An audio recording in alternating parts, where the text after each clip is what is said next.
श्रीराम समर्थ. सुस्वागतम. हिंदू जागृती न्यास व श्री घंटाळी देवी संस्थांच्या प्रभाते मन या कार्यक्रमात डॉक्टर अश्विनी बापटचा सस्नेह नमस्कार.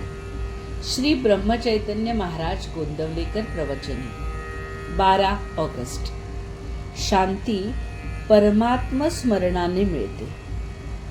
नवविधा भक्तीत जशी श्रवण ही पहिली भक्ती, तद्वतच अनेक संत लक्षणात शांती हे पहिले लक्षण आहे. वास्तविक संतांची लक्षणे सांगता येणे कठीण, तरी पण असे म्हणता येईल की शांती हे संतांचे मुख्य लक्षण आहे. पृथ्वी ही क्षमा शांती रूप आहे, त्याप्रमाणे संत असतात.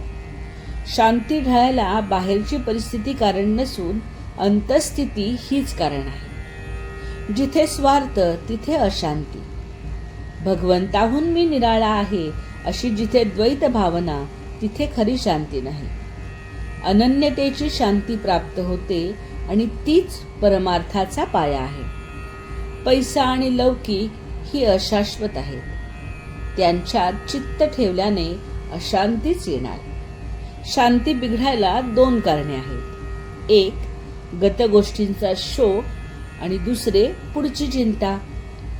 आपल्या बाबतीत घडणारे मागले आणि पुढले हे दोन्ही ईश्वराधीन आहेत अशी दृढ समजूत असली तर शांती बिघडणार नाही. आणखी महत्वाची गोष्ट म्हणजे सदाचरण. सदाचरण नसेल तर शांती कधीही येणार नाही. पश्चाताप करण्याचीच पाळी येईल. म्हणून प्रत्येक कर्म भगवंताच्या साक्षीने करावे. भगवंताला साक्षी ठेवून कर्म केले तर हातून दुष्कर्म होणार नाही. सदाचरण हा परमार्थाचा पाया आहे. आपली शांती परिस्थितीवर अवलंबून नसावी. एका साधूला कोणीतरी शेतात झाडाखाली आणून ठेवले. तो तिथे स्वस्थ बसून नामस्मरण करीत असे. तिथे लोक त्याच्या दर्शनाला येऊ लागले. लोकांची ये जा वाढल्यामुळे त्या शेताच्या मालकाला त्रास वाटू लागला. म्हणून त्याने त्या साधूला उचलून दुसरीकडे ठेवले. साधूची शांती पूर्वीच्या स्थळी होती, तशीच दुसऱ्या ठिकाणीही कायम होती.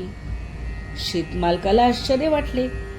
ज्याचे मन शांत आणि चिंतारहित असते त्याला कुठेही ठेवा, तो शांतच राहणार. म्हणून भगवंतावर विश्वास ठेवून स्वस्थ बसावे. त्याच्यावर भार घालून प्रपंच करावा. कर्तेपणा आपल्याकडे घेऊ नये. अकर्तृत्व भाव ठेवावा. अशाने शांती येईल. जगचालक राम आहे ही भावना दृढ झाली तर शांती येईल. एकनाथांची शांती अगाध होती. नाथांसारखी शांती यायला परमभाग्य पाहिजे. राजे रजवाडे आले आणि गेले, पण ज्ञानेश्वरांचे नाव टिकले, कारण ते शांतीची मूर्ती होते.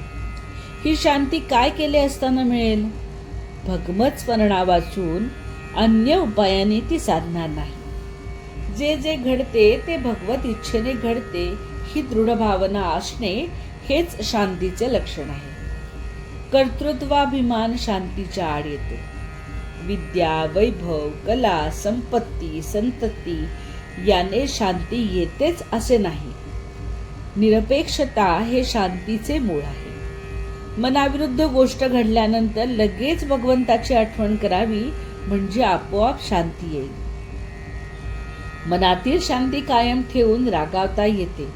तसे केल्यास हातून प्रमाद घडत नाही. बोधवचन. शांती परमात्म स्मरणाने मिळते.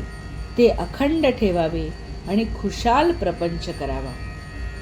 आजचा हिंदू कर्तव्य दिन विशेष. श्रावणी सोमवार, शिवपूजन. यावेळची शिवामूठ तीळ. मंडळी, रामरायाचे आणि श्री घंटाळी देवीचे आशीर्वाद आपल्या कुटुंबावर अक्षय राहो. जानकी जीवन स्मरण. जय जय श्रीराम.